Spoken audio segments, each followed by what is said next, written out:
Et puis, la dernière des 5 étapes clés qu'on souhaite mettre en lumière, c'est l'étape qui va consister, une fois que vous avez un prototype qui est assez abouti, à vous embarquer dans une séquence de mesures d'évaluation et de mise au point. Pour les problématiques et l'approche et l'objectif des certifications CEM, la réalisation de ce genre de mesures avant de s'engager dans la campagne de certification est un investissement qui, à coup sûr, va vous permettre de faire des économies. Plus précisément, ces mesures vont vous permettre de positionner de manière très rapide les performances CEM de votre dispositif, généralement à moindre coût, et d'identifier très rapidement les éventuels problèmes.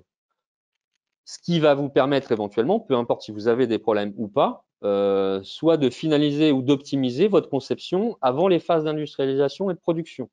Même quand on est face à des produits qui sont conformes, il n'est pas rare, voire il est plutôt fréquent, qu'on arrive à détecter un certain nombre de choses qui permettent d'optimiser, qui permettent peut-être d'enlever un certain nombre de composants, que ce soit des ferrites ou des composants de filtrage, et donc d'ajuster au mieux le design de votre produit. Et puis, par rapport à ces niveaux de performance, ça va soit vous conforter, soit vous permettre de corriger votre stratégie de certification d'entreprise, dans le sens où, si, par exemple, par rapport à une norme et un marché que vous visiez au Brésil ou en Australie ou je ne sais quoi, si vous butez sur une exigence et qu'elle vous apparaît comme très, très compliquée à solutionner, bah, peut-être que vous allez réviser légèrement votre stratégie et mettre l'Australie dans un second ou dans un troisième temps.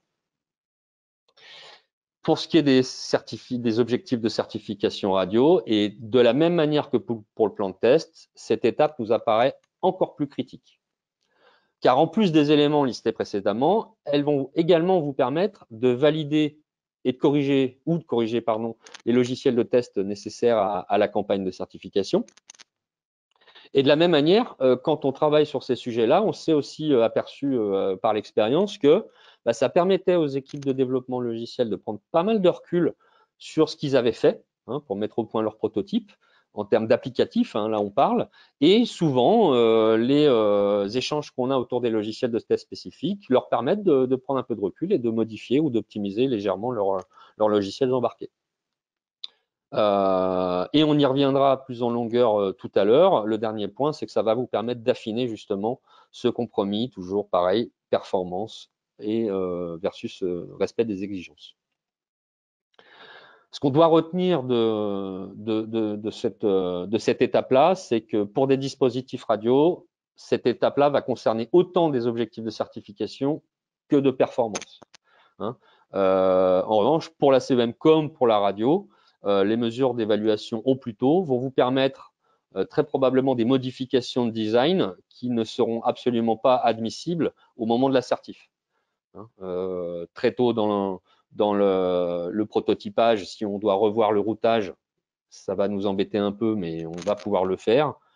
Si on se retrouve vraiment tout à la fin du projet, rerouter, non, c'est souvent des choses qui sont absolument pas entendables pour les sociétés.